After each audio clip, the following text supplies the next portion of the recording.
All And right. so we are live now, not on Facebook, but we are live on recording. So if you could just bear with me, just while I set it up.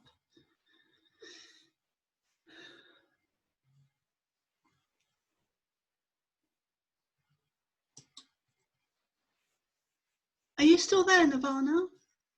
I am here. Okay, great. Because I can't see you because I'm just... I'm just okay. holding you while you're trying to get this thing working. And congratulations for getting that far. Thank you.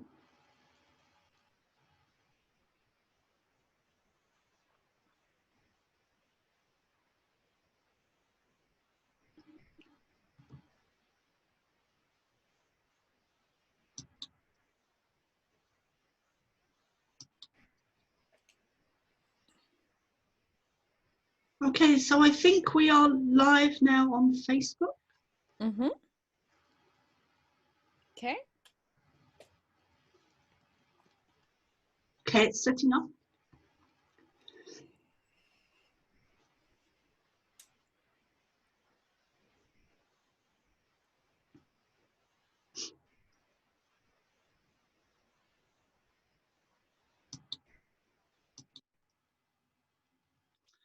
Okay, so thanks everyone for joining, and we've got a very special guest today, Nirvana Spirit Lange, and Lange.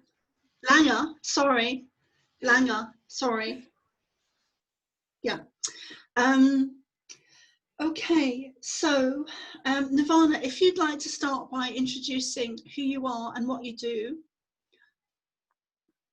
Okay, cool. Hi, Carol. Thank you for having me on your beautiful channel, and so nice to chat to you again. So, okay, so what do I do? Well, currently, as this whole pandemic, scandemic, quite restricted in what my passion is, which is creating talks and festivals and gathering people in where they can exhibit their products, especially in the health and wellness arena, and also then sort of having different speakers at that festival, talk and wellness festivals. And we were going to have that in July this year, but we had to cancel all of that.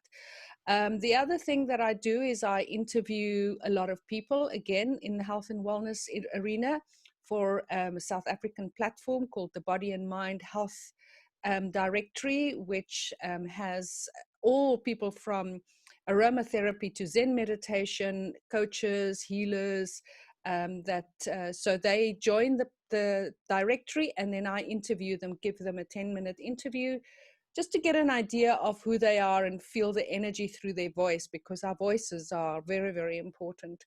So that's what I do for Body and Mind. Through a very special friend of mine, Tracy. We've been collaborating for 17 years and do a lot of work together.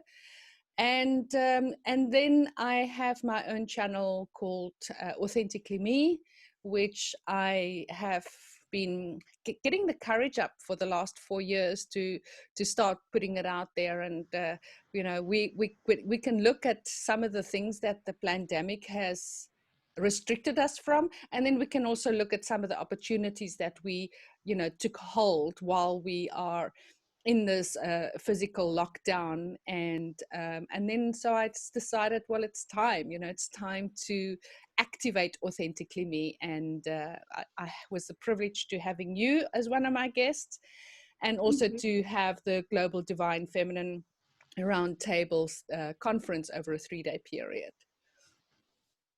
That must have been a lot of work. It still is. Yeah. It still is, because I have this, and I'm sure as time goes by and I become less demanding on how perfect things has to be, I'm in the process of the editing the 3. In editing, I mean, is like adding a bit of an intro song and adding a logo and putting a bit of wording onto it. I do love my editing. I've learned everything that I do. As I go along, I learn something new, you know, in the editing programs, and it takes time. You know, it's not something, okay, just open it up and do it. I'm learning as I'm doing it, which is I love the creative part of that. So it's a lot of work, takes a lot of time, but I love it. Yeah. I think that, you know, with what's happened in the world, um, all of us are having to learn new skills and new ways of being online, and learning things like Zoom and editing, and how to do certain things. And, you know, everyone seems to be having to work online now more and more. So yeah, it's a great skill to be able to learn and navigate through. And we really are learning as we go. We're learning as we go. And what's the most important thing, I think, anyway, for me, is to get my message out there. You know, I may not have the best backdrop or camera, or sometimes my voice is a bit shaky, and sometimes I'm very nervous, and sometimes I'm in a blissful space, and sometimes I'm in an awful space. But the most important thing is to just to do it, just to do it. Yeah. And go on, Nirvana. Yeah, no, that is exactly what happened to me one day. Is after 4 years of putting it in the back burner and not having the courage, it really just one day, um, I was watching Laura Eisenhower, and she was talking to Paula Connor, and I was just looking how she just sat down. Laura just sat down and just spoke. You know, there was no bells and whistles, and I say a lot of times, I say and I try and not do that, or, you know, and when I listen to my own recordings, I'm like, no, that's not going to happen. And so one day, just listening to Laura and Paula's interview, I'm like, you know, just relax and just do it. And so I reached out to Paula Connor, and I said, I'd love to talk to you. And I did my first one, and you were my second one, and Jen McCarthy was my third one. And then the Divine Feminine Round Table happened, and I was very, very nervous. I could feel myself out of my body, and forgetting things, and you know, stumbling all over my words. But I did it, and I put it up, and I, you know, so that's very important, just Yeah, to do it, get it out there. yeah. And I think that's a very, very important message for anyone listening. Because I was doing an interview a couple of weeks ago, and I had a lady on there. I'll call her CR, but she is wanting to set up home education, because she's a teacher, and with the pandemic, she wasn't. She started homeschooling her own children, and she's wanting to set up a homeschooling program, but she's too scared to do it because she doesn't feel ready. But if we wait until we feel ready, we're never going to It will feel never ready. happen. Never happen. Exactly. Never And happen. you know, the what I call mind talk, you know, the self-talk that we do, the negative self-talk that we do, is, who's going to want to listen to me? And you know, they're going to say, what do you know to start your own educational thing, and what do you know to want to talk about, you know, UFOs, or whatever it is, or you know, whatever you put your voice to, there is the chance of being criticized. And the fear, false evidence appearing real, is what holds us back. And part of, I think, the Aries, because I'm Aries, part of the Aries, which is the one that takes the leap, you know, just jumps in and takes the leap. And so that was the part of me that just went, let me just do it. And if anybody is you know, wanting to criticize, or then that's their stuff, it's not my stuff. And I was surprised at how well it actually went, and the connections, the beautiful connections that came from that.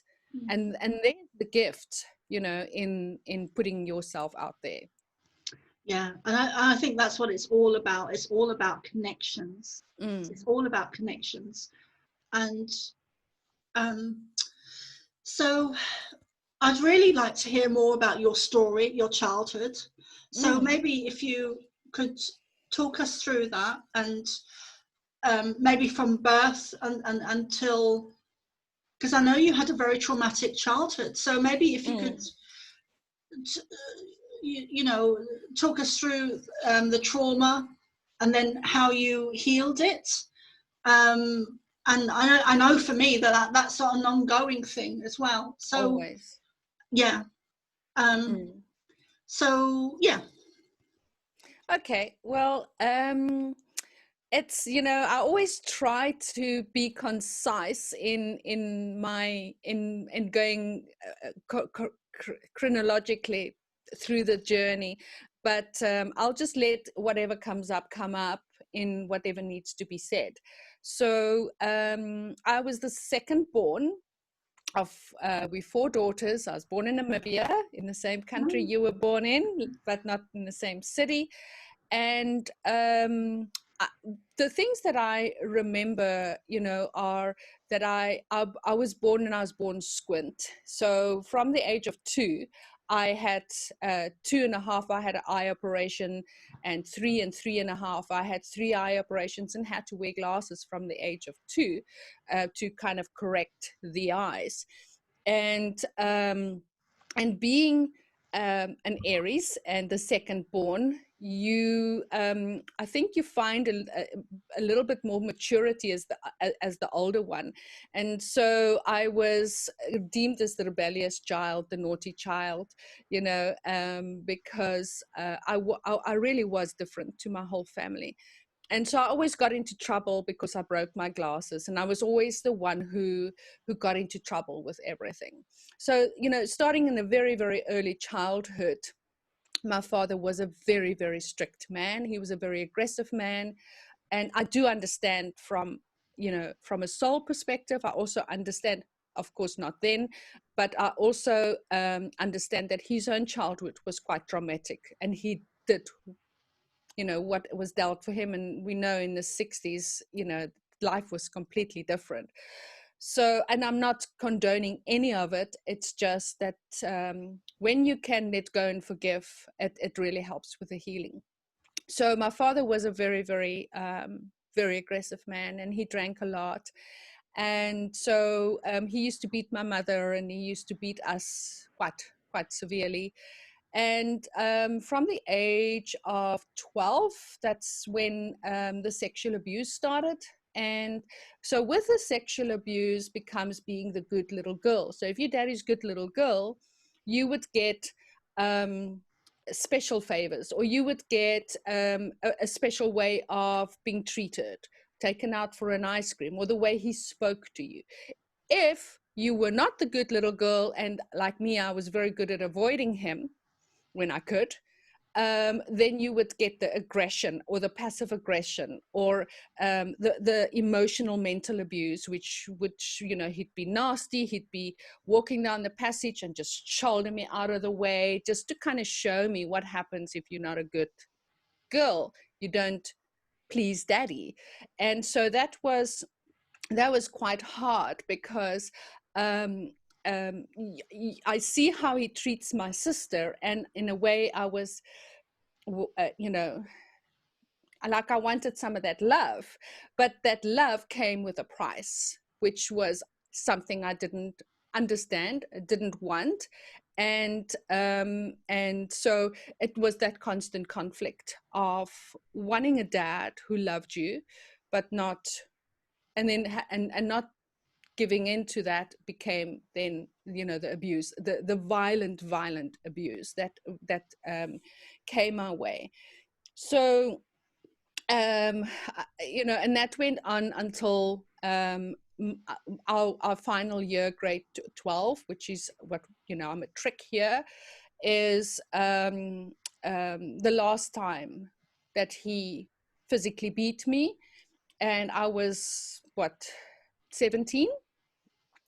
And so then I started working. I went straight out of my school here, my last exam, and went straight into doing hairdressing. So I went straight into working because I needed to get out of the house. And so within that, the part of, you know, if you earn, you give me your money. So my sister and I, my elder sister and I was in the same year from about grade 7, because she's a year and 7 months older than me, and you know, she was held back, and you know, whatever the details are around that, but we were matriculated in the same year. She was at home, I was the one earning money, and so he wanted my money. And if I didn't give my money, then you know, it was the aggression and all of that. So the one day says, you either give me the money or you out of the house by the end of the week. I threw everything in a black bag. I went on to classifieds those days, you know, and I mean, I'm 18 now, and I threw everything in a black bag. I found a room boarding with people, and I left, you know, and I'm amazed, even though my life outside of my home, which was, you can't talk to a boy, you'd be beaten. You can't look at a boy because we belong to him.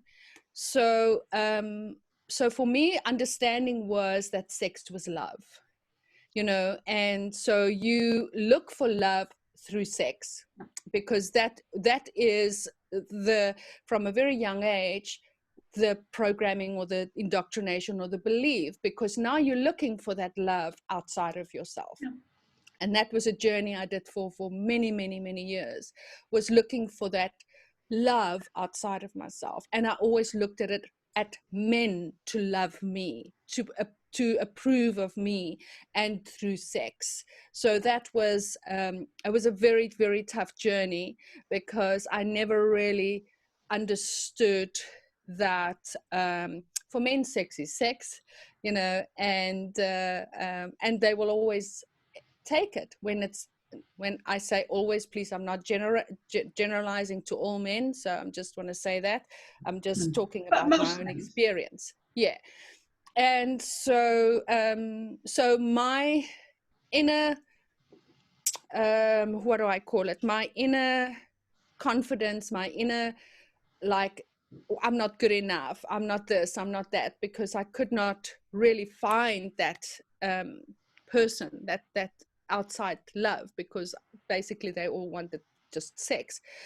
And so I started going to psychologists and psychiatrists, and you know, really looking for, why are things so wrong? Why are still, even in the workplace, was I attracting that harasser, sexual abuser? You know, why was I continuously through my adult life always coming up with the same thing? What am I doing wrong? That was always, what am I doing wrong? I'm sending out the wrong message. And it was only up until about 2004 when and I'm jumping a little bit, so that I got the answer. But from the psychologist and psychiatrist, I never really got to the point where I felt that I was being fixed, because I was looking to fix myself. I needed to fix myself because I'm messed up, I'm screwed up, you know, I'm damaged goods, you know, all of those wording that we tell ourselves, especially when we compare ourselves to people who didn't go through that, and we see how well they're doing, or we see, you know, compare ourselves. If I wasn't abused, I would be so much better, I would be such a great person, I would be, you know, all of that language that we compare ourselves with. And so therefore I was damaged goods, and so I needed to fix myself.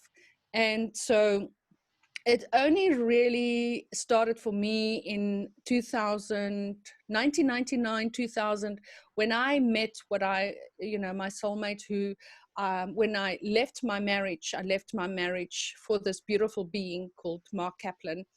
He's an angel now. I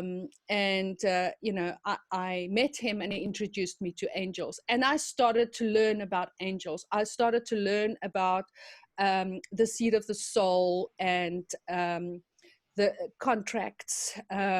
What is the other word I'm looking for?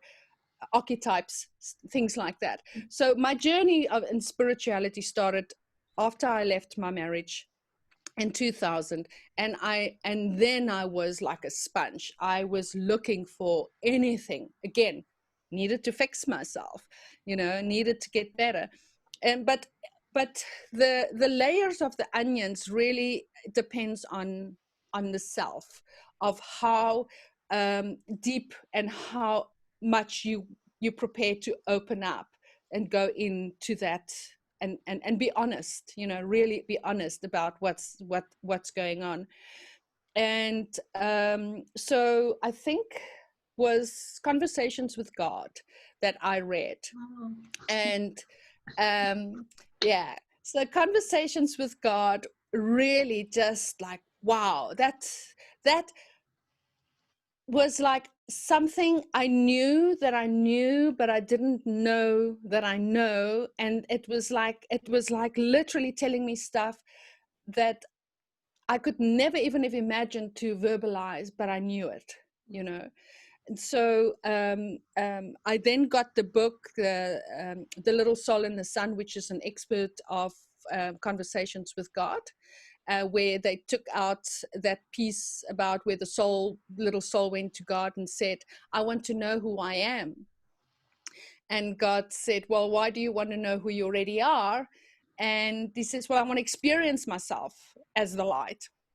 And so at the end of that story, the end was, I send you nothing but angels. And so everybody that comes into our lives, the baddie, the person that does that not so nice thing, they are all angels.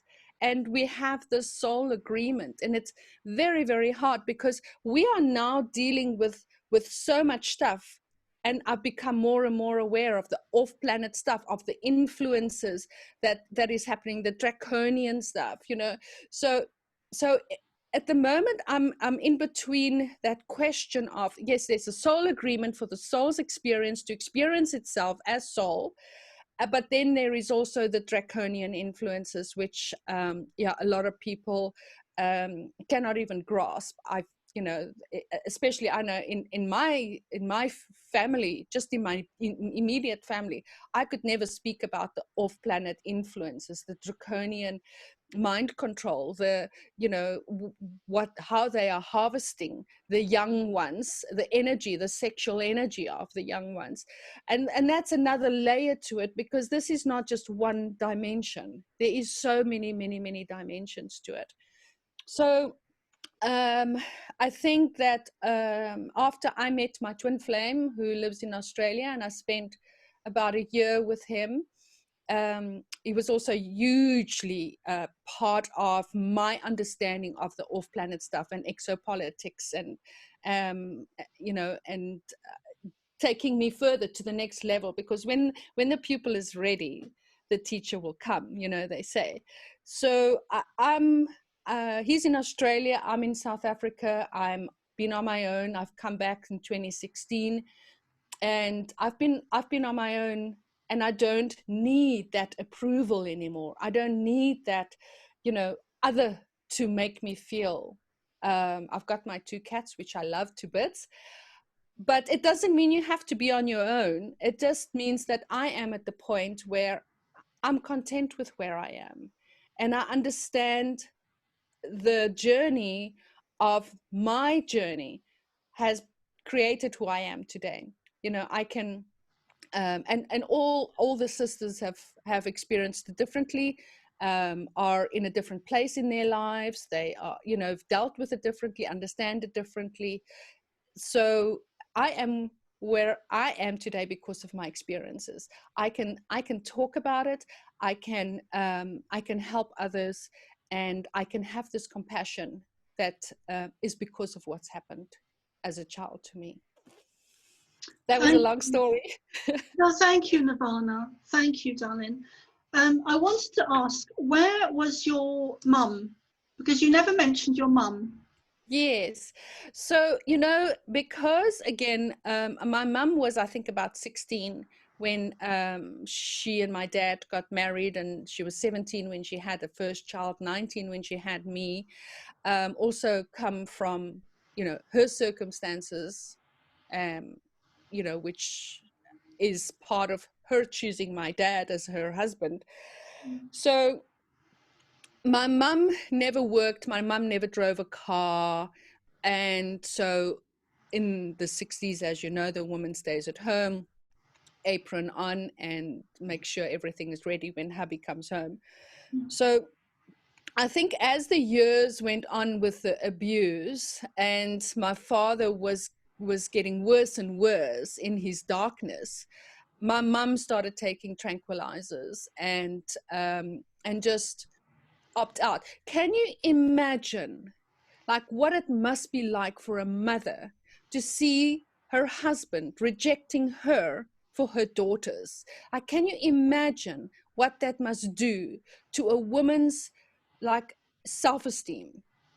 She knew, but she didn't want to know, if I can and say it that, you know, because he was so abusive towards her. She never had a voice.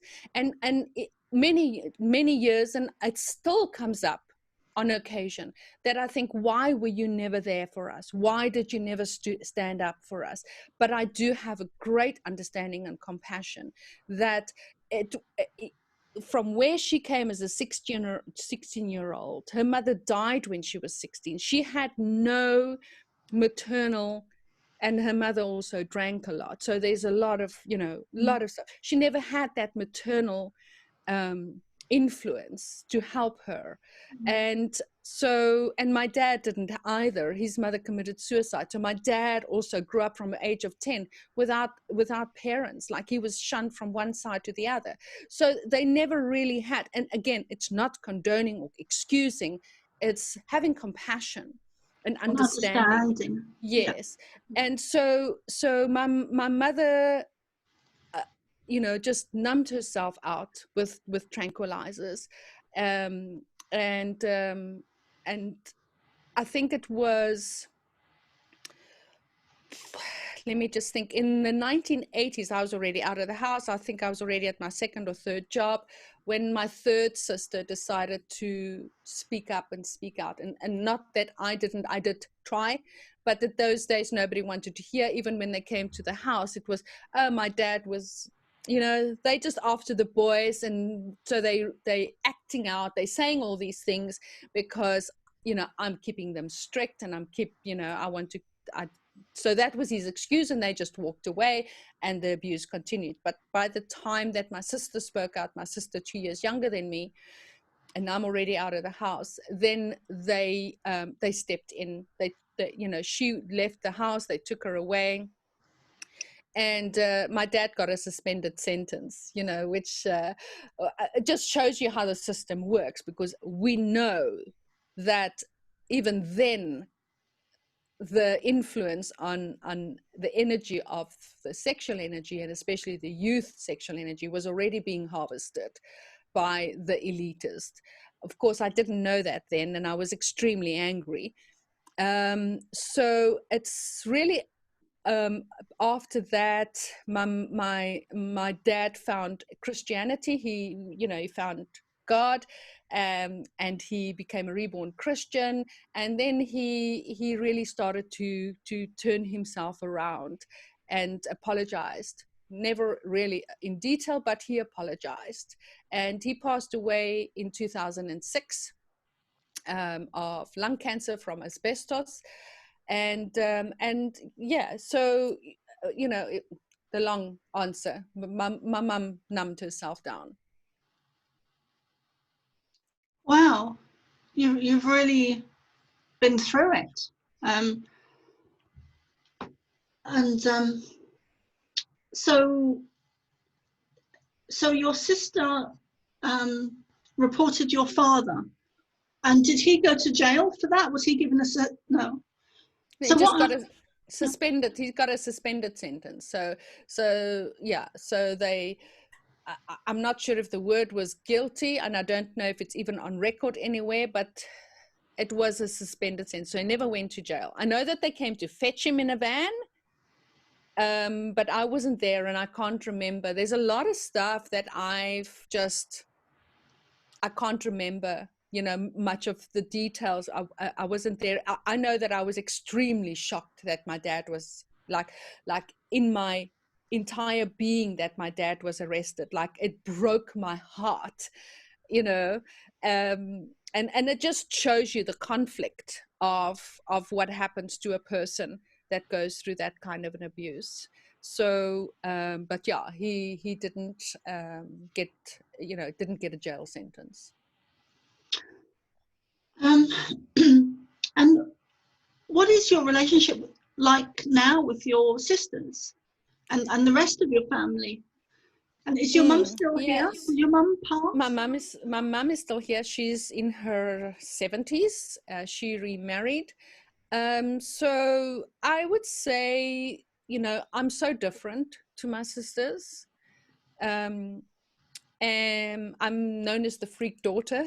I have, like, we have a relationship. I could never have conversations like this with them. They call me the sister from another galaxy, or stuff like that. So I've got my sister who. Sorry, Nirvana. Do they say that with a negative connotation, or do they say it with love? I think sometimes it's more like a mocking thing, like it's more mocking. They know that because I grew up having to go to church and having to, go to Sunday school and having to study the Bible and having to conform and all of that. And when I left home, I was like, God, I don't want to know God. Where was God when I was a child? Why wasn't he there? Why does he let these things going? Always understanding through the way that the religion wants to control, that God was something outside there. So I was very angry with God, and I didn't want anything to do with God. So I found myself an atheist husband, which was perfect, in the 10 years of me, what I would call being in a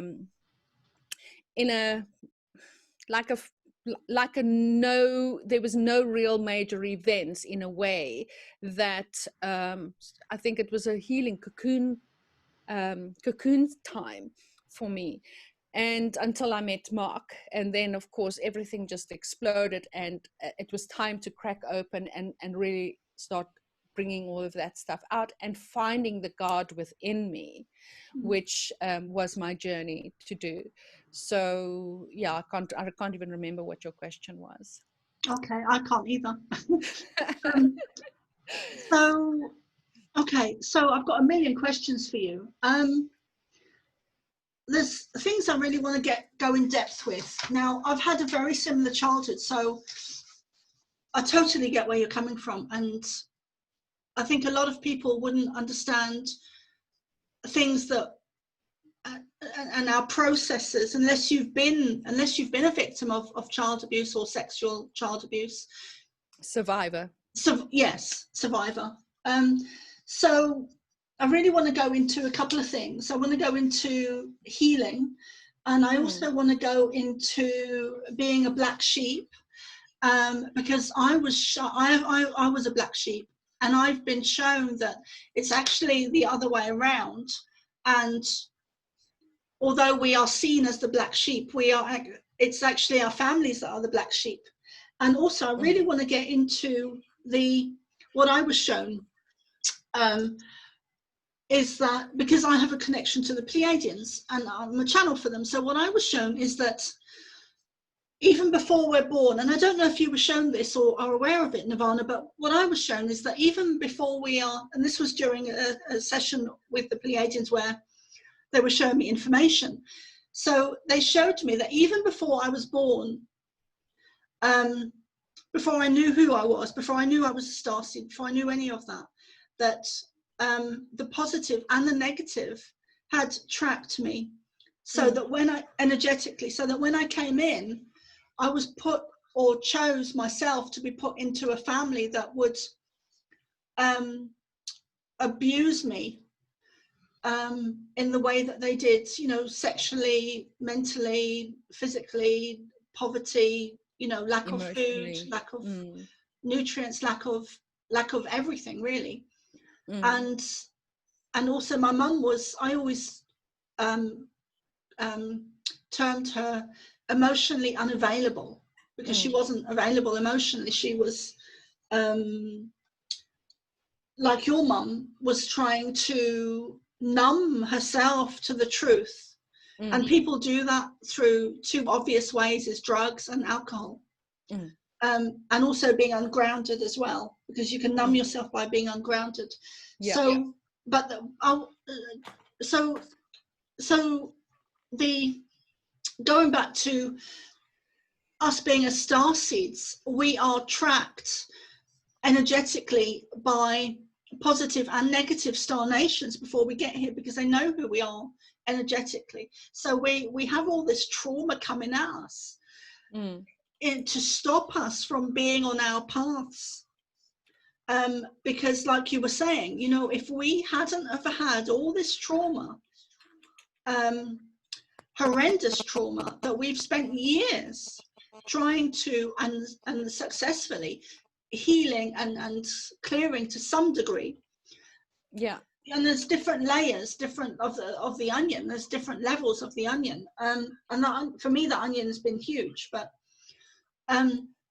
what is your understanding of being of that, of being a black sheep, and of the negative and positive knowing us before we get here, and the trauma being part of the negative agenda plan, which, you know, you could call them negative ETs or cabal or black hats or Illuminati or whatever you want to call them. To me, it's all the same thing.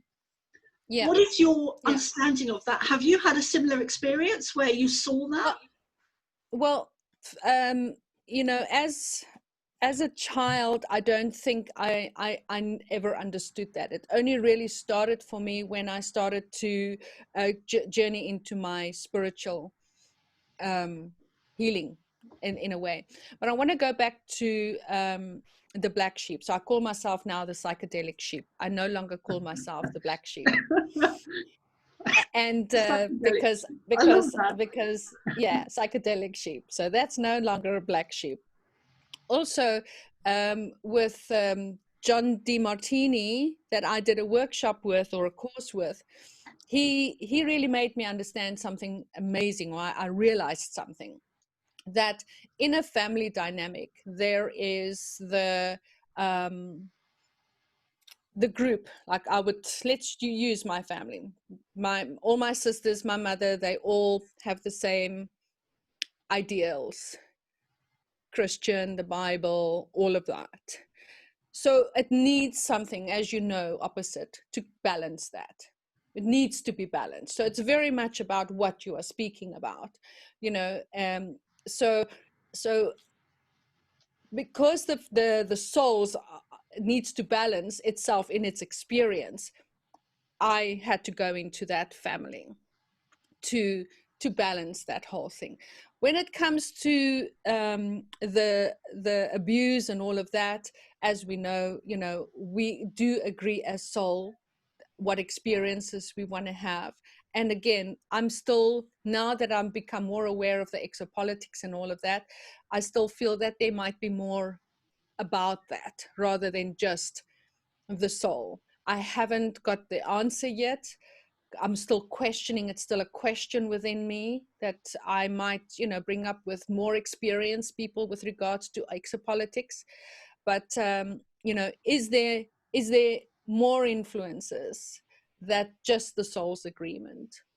Or is it just soul wanting to experience itself in that way? So I don't know what the answer is with regards to, sorry, I just want to do that, with regards to the soul's agreement or understanding my part in this family dynamic. You know, it's still a question that I'm chewing on and continue to chew on. Okay.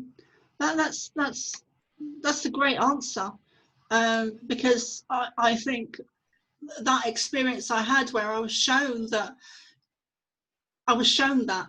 the negative had set me up to be abused, to take away my power, to take away my voice, to stop me from being in my own shoes, being in my own path. They haven't stopped me, they've delayed me. And Yeah. I think that experience was quite extreme. It was quite way out there. But I do know that a lot of other people have had similar experiences that are starseeds and are saying the same thing. So it's not unique. It's just way out there information, you know.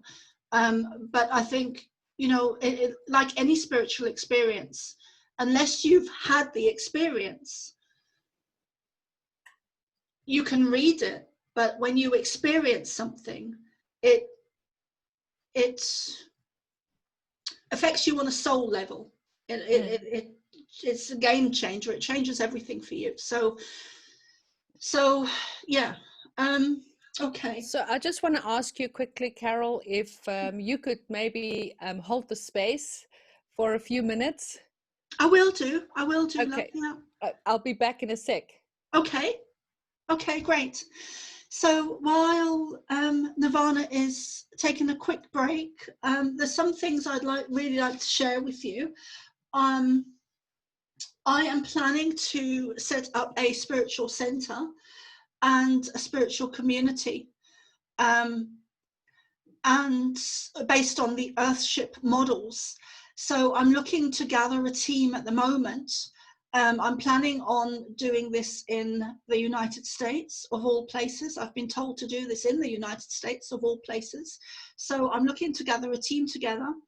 So if you're interested, I'm planning to do a spiritual center and a spiritual community based on the Earthship models that use natural resources and recycled materials where possible. And normally it's very possible.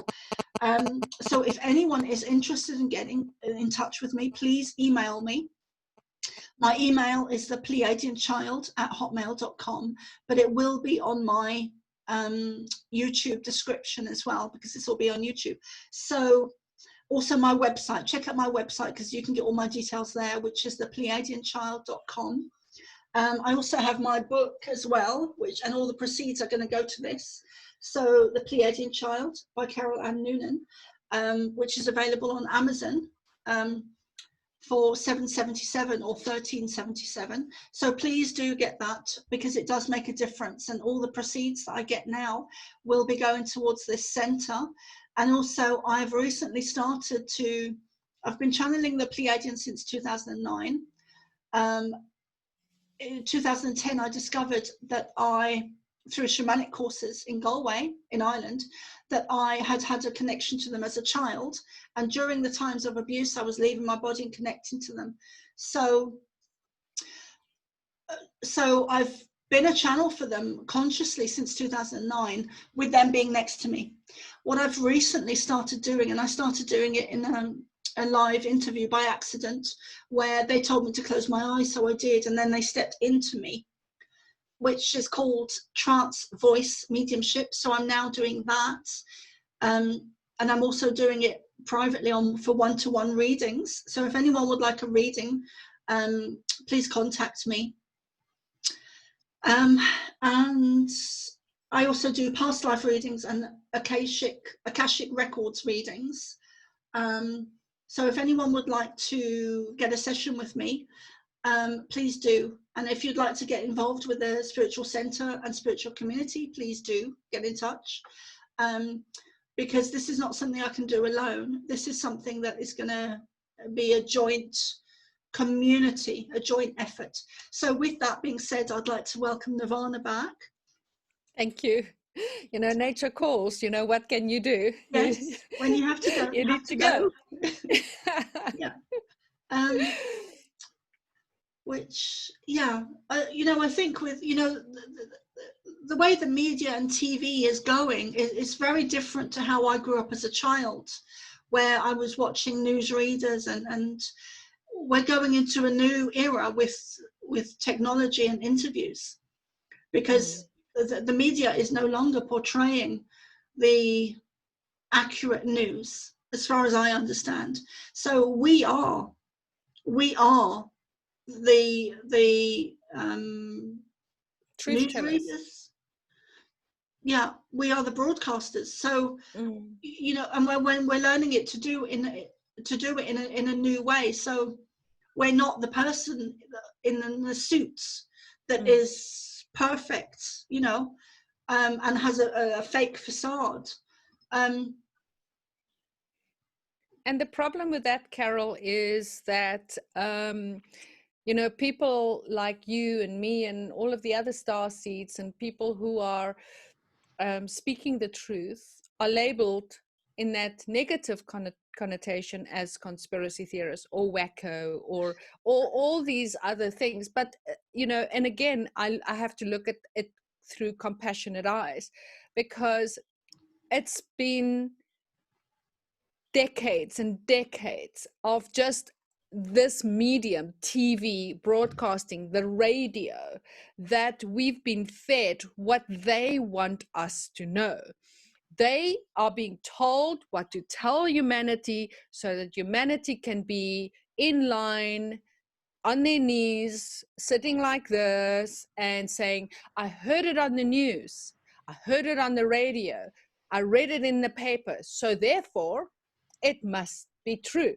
mm, And they don't allow themselves to think beyond that. But it's a slow frog in the pot scenario where they don't realize that they are slowly but surely being numbed down. Their own thinking, their own intuition has been numbed down, and it's not been numbed down just by what you hear and see in the media. It's been numbed down by the food, by the water. Slowly but surely, they're killing the that gland. I can never say it, and Pineal. numbing, yeah, pineal gland, and numbing down, you know, our spirituality, our intuition, our own ability to think, our own sovereignty. We will take care of you. This is where you buy your food. This is the medicine you take. So we forget we have everything we need within ourselves. We have our own powerful mind. We have our own powerful immune system. We don't need the big pharma. And so it's beyond, you know, just the news. It's slowly but surely affecting our foods and our water and how we operate. The consumerism idea that just make it convenient and make them lazy. You know, Yeah. we will literally sit there. You sit there and we'll feed you. I see this image, which a beautiful friend of mine drew. Her name is forget it now. Jane Evershed. She's a beautiful artist and exopolitics, and she was involved with a huge organization. She lives in America. Jane Evershed. She drew this image of people sitting on a couch, and above them is a toilet, and everything that comes out of the TV, the shit, is poured down their throats, and they just sit there like this, you know. And so this is why what we say, even if I say the starfish, one starfish at a time, if one person just goes, wait a minute, I want to just think about this, plant that seed for one person to go question. Don't believe me, don't believe Carol, don't believe anybody, but go and question. Just question. Go and research, go and look, go down that rabbit hole. Yeah. And a lot of people don't get that. I remember I was working for some computer company years ago, just after my college days, and it was years ago. And I was in the office, and I was questioning something, and I said it out loud. And the guy next to me said, well, ours is not to question. We're not here to question. Just be quiet and shut up. And I just looked at him and I thought, oh my God, do you really believe that? And he did. He really believed it. And I think, you know, we do need to question everything. And I do say to people, don't believe me. Don't believe what I'm saying. Like you've just said, you know, don't believe what I'm saying. Go away and research it and ask for your own experiences, your own spiritual experiences where the truth is shown to you, because everything we've been taught is a lie. It's a complete lie. So, and the funny thing is that people always say, so where's your proof? You know, show me a link where it's proof. And I'm going, I've done my research. I've spent 20 years and more, of which I don't actually know that I did, but of doing my own research, coming to my own conclusions, coming to my own ahas, because it's what my body and my being and my spirit says that really feels true for me. So go and find your own research. Go and find what your spirit and your being tells you is true. You know, go in, close your eyes, feel it, and feel if that feels like bullshit to you, or just be, you know, a robot and let them tell you what is your truth. That's the difference. Yeah. And I really wanted to ask you as well, how, like, people that are listening and if they've been through similar trauma, how do they heal from that? How have you healed from it? And then I'd really like to talk about UFOs and some of the more off-planet stuff. Yes. The wacky stuff. Yes. The juicy stuff. The juicy stuff. And not that healing is not juicy. It's certainly, you know, well, is. It's painful. It's painful to heal. It is definitely painful. And it's an ongoing thing, you know, as you know. It's an ongoing thing. And even if I say people that were not in an abusive childhood, or even in an abusive adult relationship where they the first time experienced abuse, you know, it's something that's ongoing, and it's allowing yourself to go into those dark corners of your mind and dark corners of your heart. It's one thing that I feel is very important is you are the being, the light, the consciousness that you are beautiful and pure and are untarnishable, undamageable. This that's happening on this physical level, and I always say, you know, be real. If I hit my toe on the corner of the table, it's bloody sore. Don't come with the spiritual stuff. I'm bleeding right now. It is sore. So I always try and bring it, you know, bring the balance of the two, because it is bleeding and it is sore and my toe is paining at the moment. And so, you know, the healing is having compassion and understanding and forgiveness, and the journey of that, and the continuous journey of that. You find yourself in a space where I sometimes still think of, you know, something where I'm thinking of something that happened to with my dad, or I'm thinking of why was my mother not there, or I'm thinking of my relationship with my sisters, and I have that resentment coming up that I'm so alone, you know, in this family. Like I feel so alone. But then I have the ability, because of the years that I've spent, to come back out of that, bring it back to myself, and know that I have everything inside of me that I need. I have all that is needed, and they are on their journey, and I love them, and they are on their journey, and I'm on my journey, and they're just different journeys. It's not that I'm better and they're not. It's just different journeys. And so when we can understand that each of us are at a different place of our journey, no one is better or worse, and there is some shit out there, there is some ugliness out there, and if we bring it back to our hearts and our love and forgiveness, we can use that energy to dissolve it. You know, healing is not a one word, a one action thing. It is a constant constant journey of, and it's not like, oh my God, do I have to spend my whole life having to heal this shit? It's, sorry, you know, it is the human experience. You are spirit having a human experience, and then all that other weird influences that we have to deal with in this human experiment. That's really beautiful, Nirvana.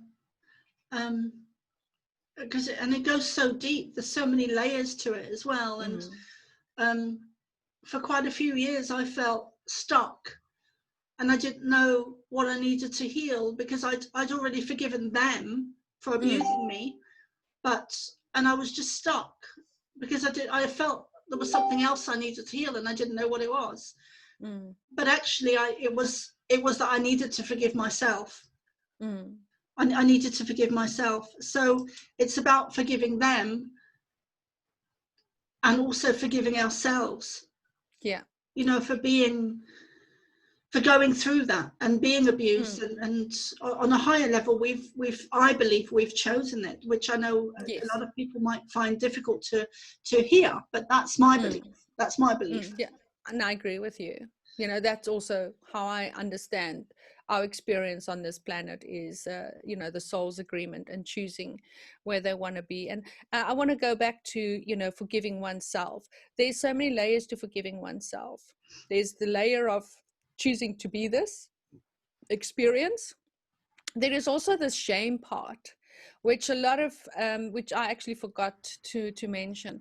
There's a very long period of shame that happens, which a lot of people who's been sexually abused as a child cannot verbalize. They don't know how to verbalize. They don't even know how to articulate what is that other part, that dark part.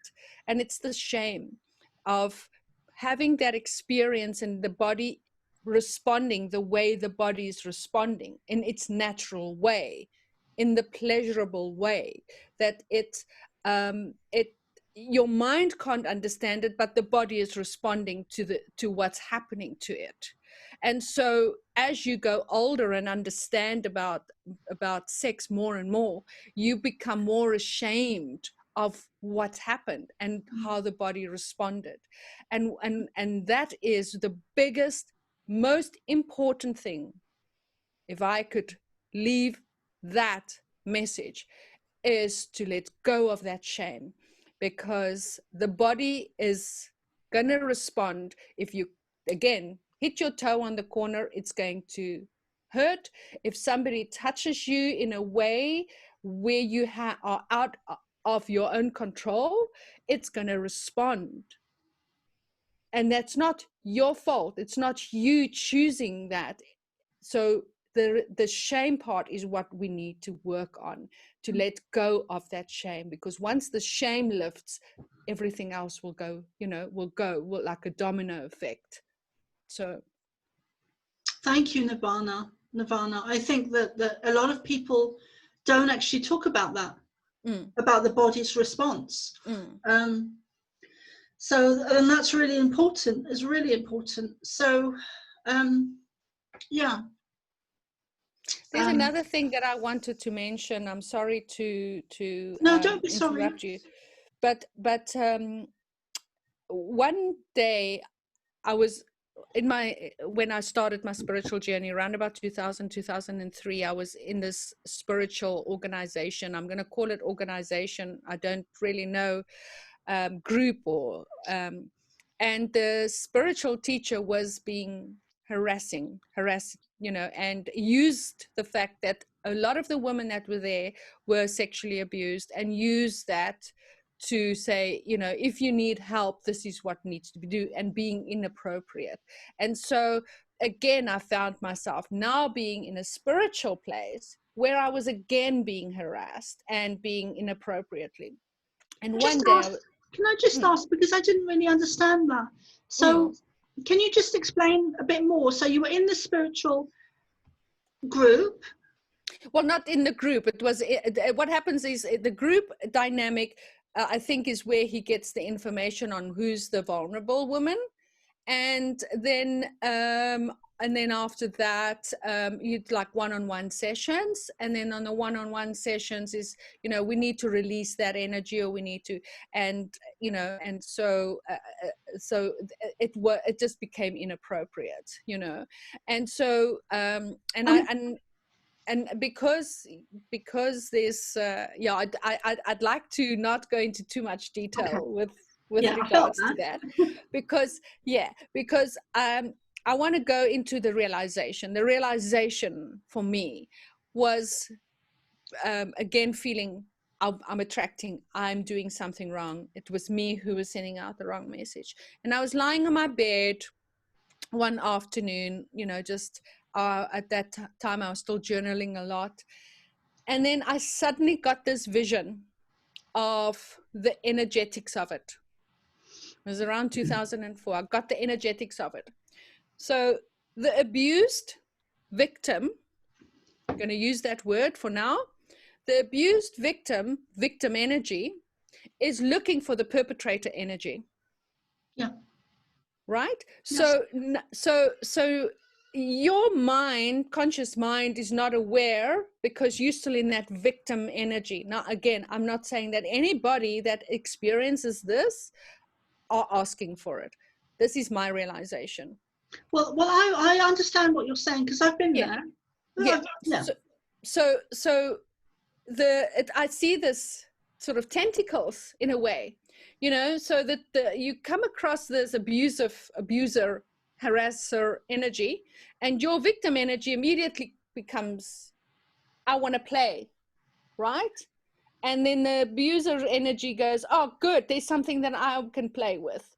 And then the two find each other.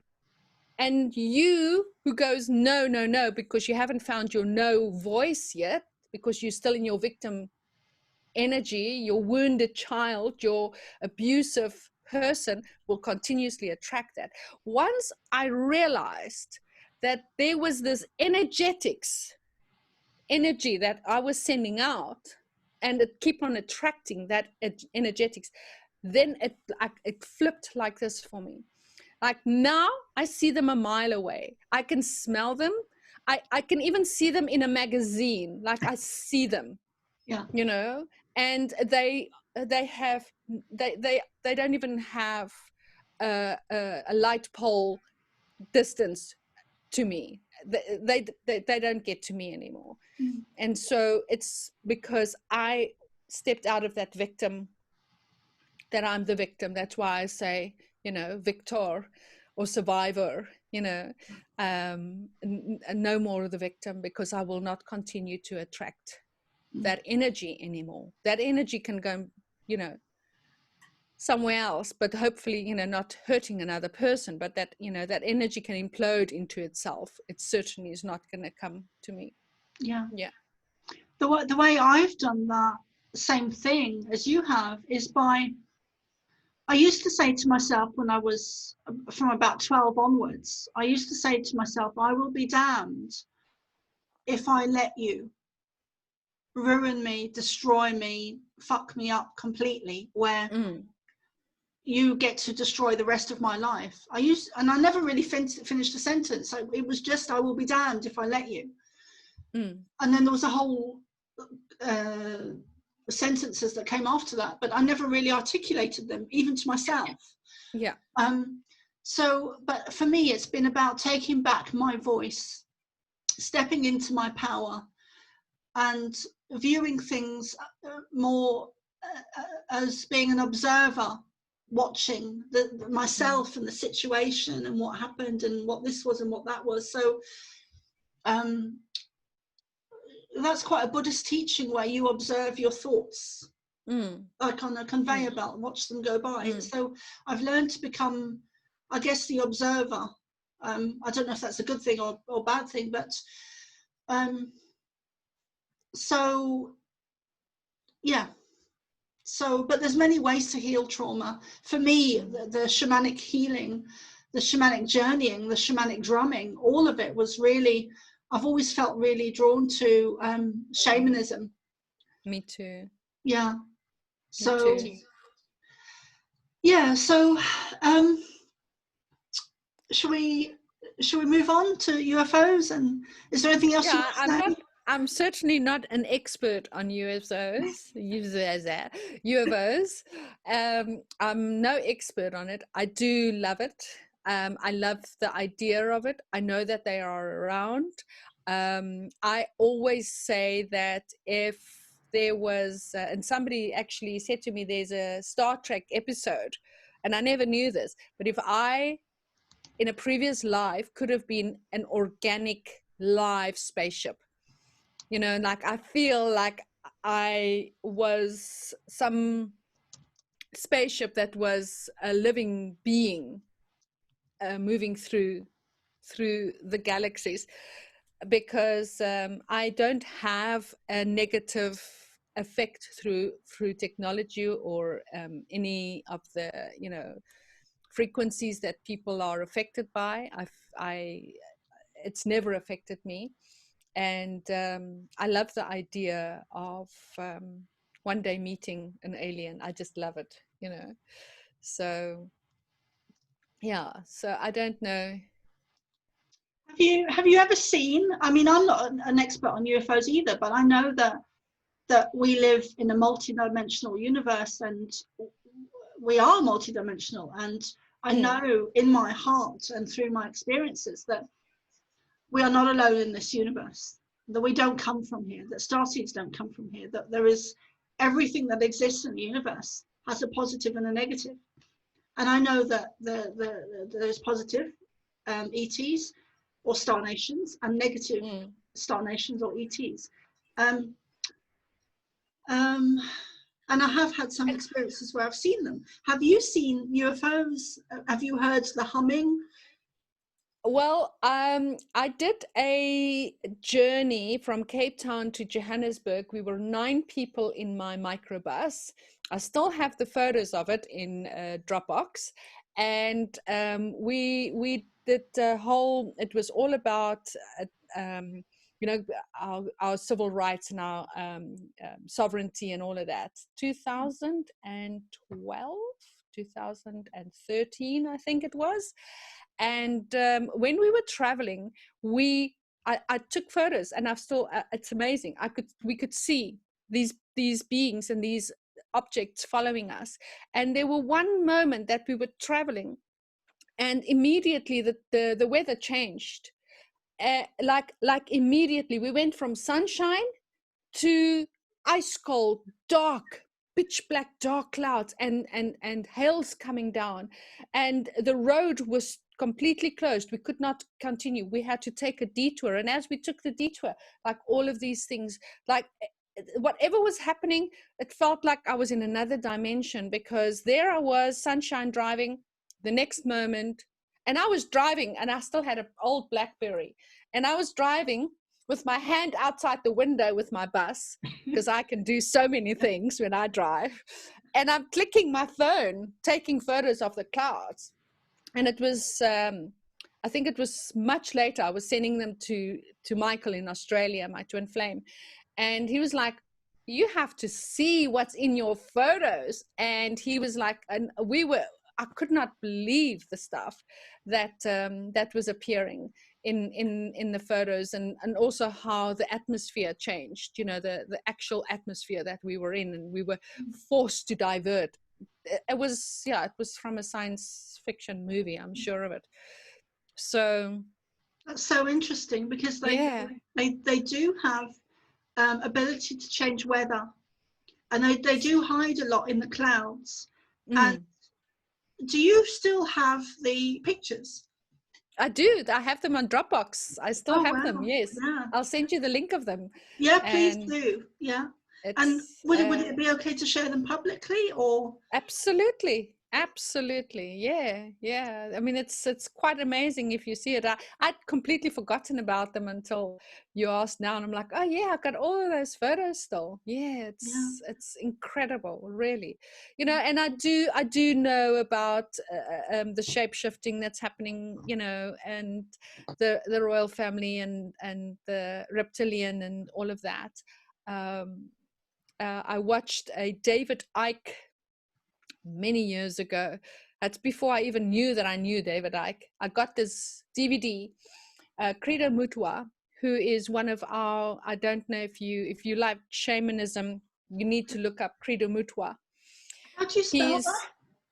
Credo, C-E-R-D-O, Credo Mutwa, C M-U-T, C C-E-R-D-O, Credo.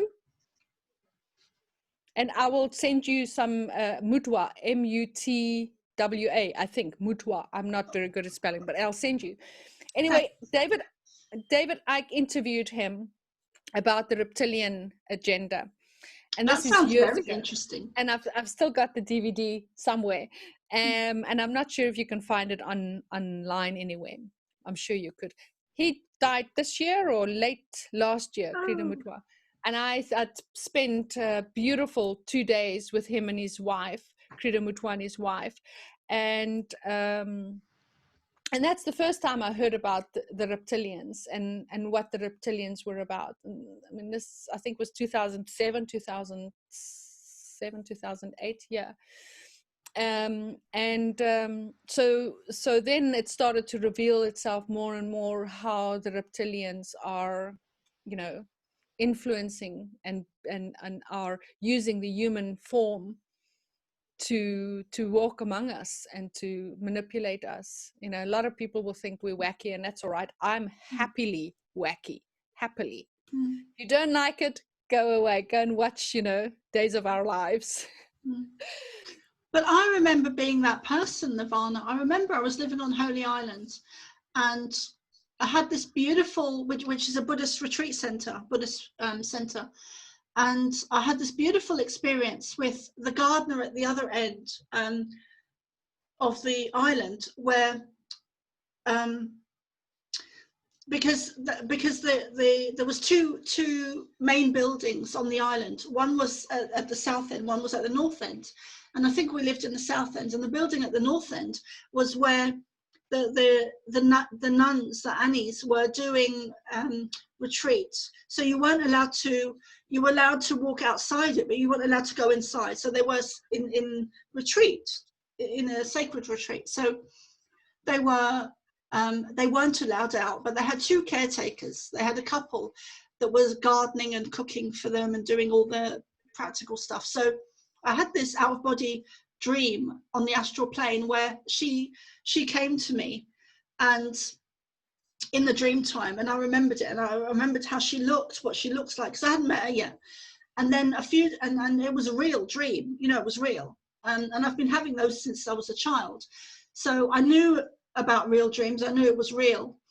And so the next couple of days, there was some type of gathering or get together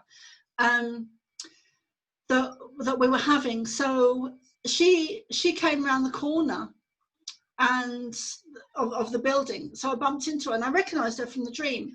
And then another girl was there, and she said, "Oh," and I was like, "Oh, hi, how are you doing?" And we both knew that we'd had the same dream because it was real. We both knew this.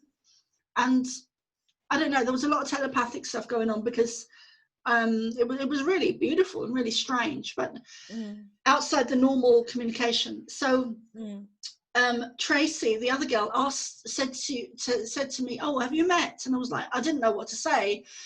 And then the other woman saw that what I was, the situation I was in, and said, "Oh no, we haven't met." But she knew, and she used to believe that the royal family were reptilian. And I got to hear this, and I thought, well, I don't know what to think about that, because I've had this experience with her, so I know she's awake, aware, and conscious and spiritual. And she met up with me on the astral plane, so she is operating at a higher frequency than most normal people. So I knew that she was, I don't want to use the word special, I want to use the word awake and aware and conscious. I knew that she had that going on, or the higher mind. And so I was on the fence about the royal family being reptilian, because she was teaching me something very important and having a very high level of awareness, and yet she was saying something that wasn't mainstream, that was outside of the box, that I didn't know very much about at the time. This was in 2004. But yeah, so I can understand how people wouldn't believe it, because it is so way out there. I mean, and when you first hear it, it does sound cracked. It does sound crazy. And I remember thinking for about 5 seconds or 5 minutes that that's crazy. And then I was on the fence with it. So I went from, and now I totally believe it. Totally. So I can understand how people, yeah. Yeah, but you know, for me, like I always think about the word believe. You know, like now I believe it. Like for me, a belief can change. Like somebody's belief can change. And then there is a knowing, like I said earlier on, like you can feel it in your body, you can feel it in your being. There's a knowingness that goes, yeah, that's very true. Like there's a knowingness, and my knowingness might not agree with somebody else who's listening to this right now, that goes, that's completely whack, those two that's sitting there talking, you know. and like, wow, you know, phone the ambulance and get these two locked up. Yeah. Because that's not in their knowingness, you know, that's not where their knowingness and their level of knowingness is. This is our knowingness, and our knowingness is not better or worse than yours. It's just different. And I think if people could start understanding that we all are on different understandings of life, of energy, of spirituality, of religion, of politics, of, you know, whatever it is, this pandemic, we're all on different levels of our understanding. It doesn't make what I believe and my understanding, I use the word believe, my understanding to be wrong. It doesn't make mine to be right. It's my understanding. And I'm sharing my understanding with you, and we are relating to each other's understanding. No. And those people who are joining us, who are relating to that, they will go, yes, I relate to that. And there's others that's going, let me just log out of here, because that's not my understanding. And that's You okay. know? Yeah. And like, yeah, Yeah. you know, and not to condemn each other. That's the part that I find so challenging, is the constant condemning of each other's understanding. I like the word understanding. I'm just breaking it down as I'm saying it. It's standing under, you know, standing under something. So you choose on what you're standing under. You're standing under that, or you're standing under this. And, you know, this is where you choose, you stand under. I like the word. I like the way I just broke that up. Yeah, that was really good. I like to play with words sometime. Yeah. There's so much more we could go into. So maybe we could do another one, that would be really great. It'd be really great to do some more of these. I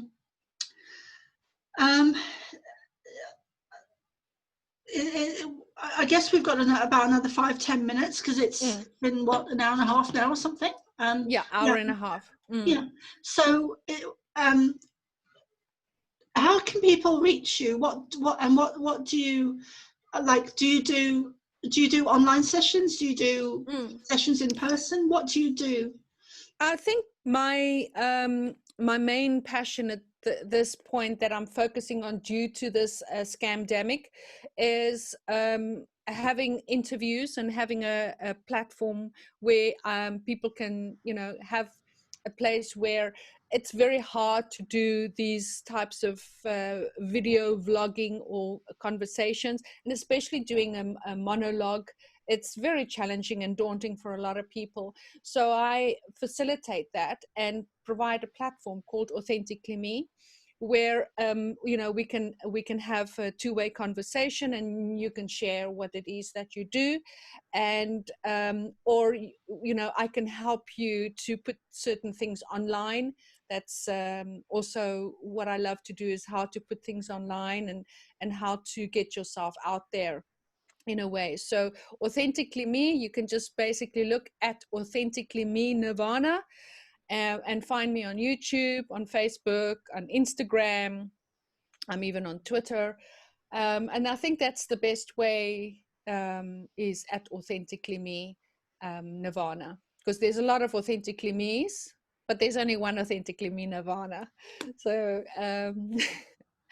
so yeah, so if anybody is looking at a way where they could, you know, and also just want to listen to the conversations that I've been having, go to my YouTube channel, subscribe at Authentically Me Nirvana, and get an idea.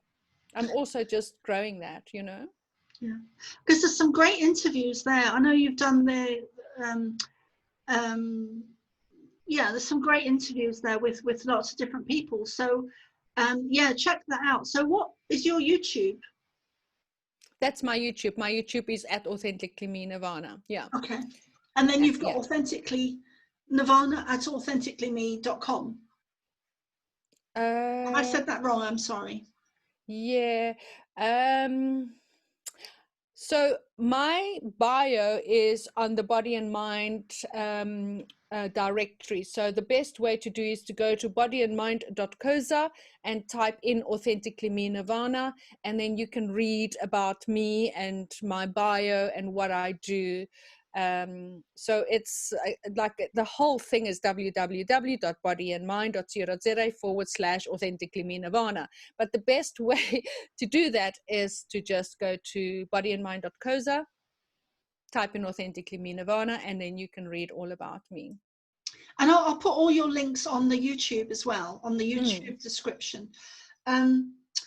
So yeah, I just want to briefly mention that I'm going to set up a spiritual center stroke community, sorry, based on the Earthship models in America. So I'm looking to get a team together. So if you'd like to get involved with that, please email me, please message me, please get in touch. Most of my social media is the Pleiadian Child. So I've got the pleiadianchild.com. You can also find me on Facebook. My email is the pleiadianchild@hotmail.com. But I'll link all my description on YouTube as well. So if you'd like to get involved, please message me. I've got a donate button on my website as well. So yeah. So is there anything else, Nirvana? Just I think just to end off with, and you know, not going to open up another Pandora's box about this.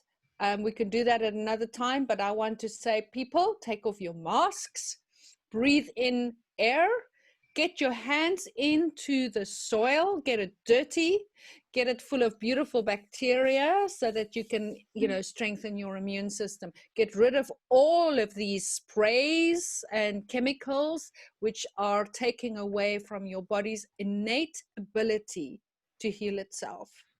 Go and hug somebody, and Hug a tree. hug a tree, but hug somebody, because now there's this, you know, hashtag social distancing. I hate the word social distancing. Physical distancing. It is actual physical distancing. And so I'm saying, go and hug somebody. Get that energy, get that, because we need that. This is part of their plan to separate us from that beautiful healing of getting a hug. So that's my message. Yeah, it's so important. And I think that's also part of it, because I think that we are on the precipice of waking up collectively as a whole.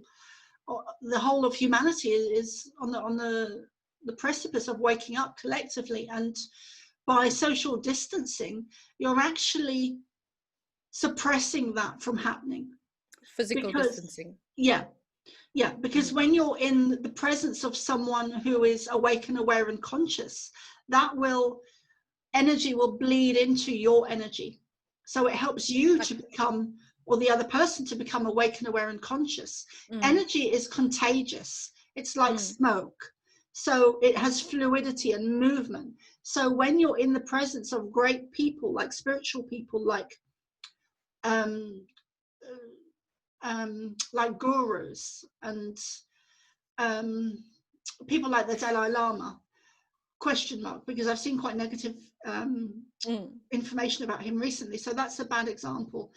But when you're in the presence of people like that, it infiltrates your energy. So you pick up energy that is enlightening to you. It raises your consciousness. So and that's what's happening at the moment. And that's why we've been told, that's partly why we've been told to social distance. It's so that your light doesn't spread to others.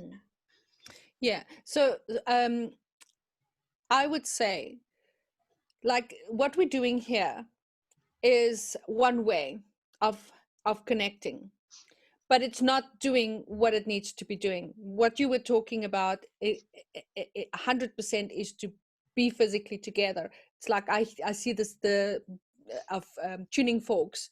You know, we vibrate, and there's a vibration that harmonizes energetically. And so without that, my tuning fork is just the fork. It cannot sing its song because it's not, you know, vibrating with your energies.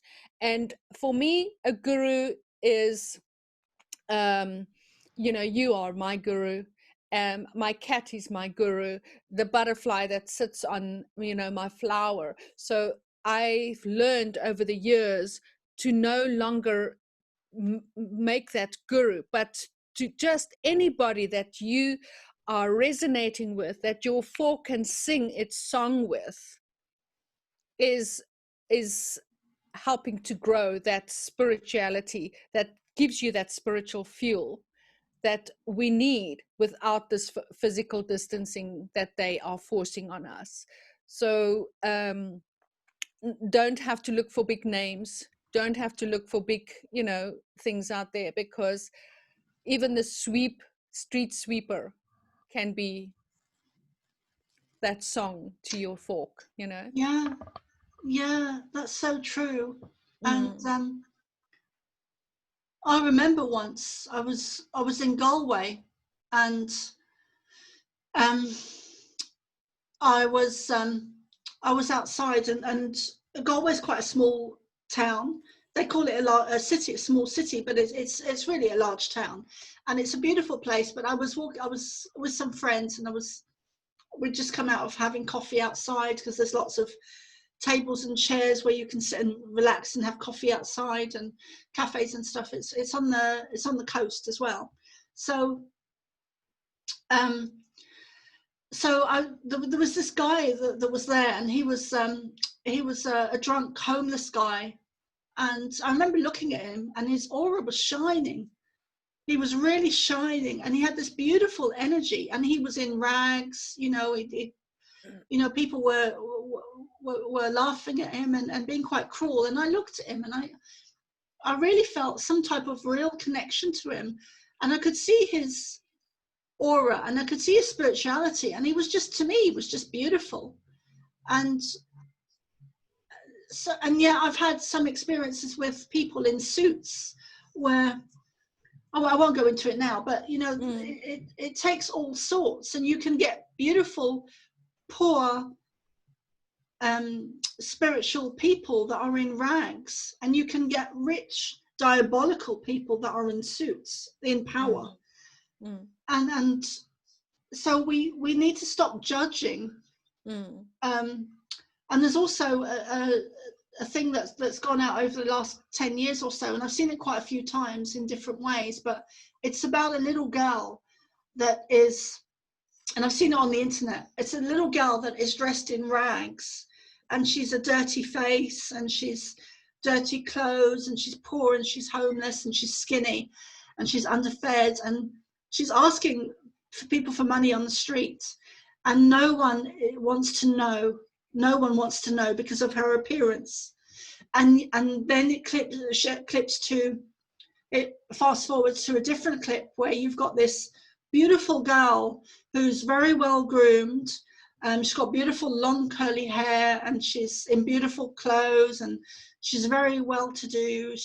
Her family have got money, and she gets into this beautiful car, and people are very willing to she's asking for money as well. Some people are very willing to give money because of her appearance. So we need to stop judging just on appearances, because it's a falseness. It's a falseness, you know. Yeah. Anyway, Great. I'm going to stop talking there. And Yeah. so the one thing I did want to say is, if you're listening to this on Facebook, or anywhere actually, but mostly on Facebook at the moment, because if you have any questions, please type them in the Facebook, in the comments now, because what we can do is me and Nirvana can come back and do a part 2, and we can answer any of your questions that you have about anything, you know, especially to do with trauma and healing and family situations within that. Yeah, and I'm really looking forward to doing more with Nirvana. She's got a beautiful energy. Thank you. Very loving heart center, and she's been through a lot. She's had a lot of experience, and she's healed a lot of stuff within herself. And so she is a wealth of knowledge and advice and experience, especially if you want to know how to heal from sexual abuse, or how to heal from any abuse, really, because it's all much the same thing. Abuse is abuse. Exactly. Abuse is abuse. Yeah. Some of them don't even have scars, you know, and those are the ones that's the most difficult for people to believe or understand, is the ones without scars, and they need to be talked about more. Yeah. Great. Yeah. Thank you, Nirvana. Thank you. Please This was stay. so much fun. I know, I really enjoyed it. Please stay on the line.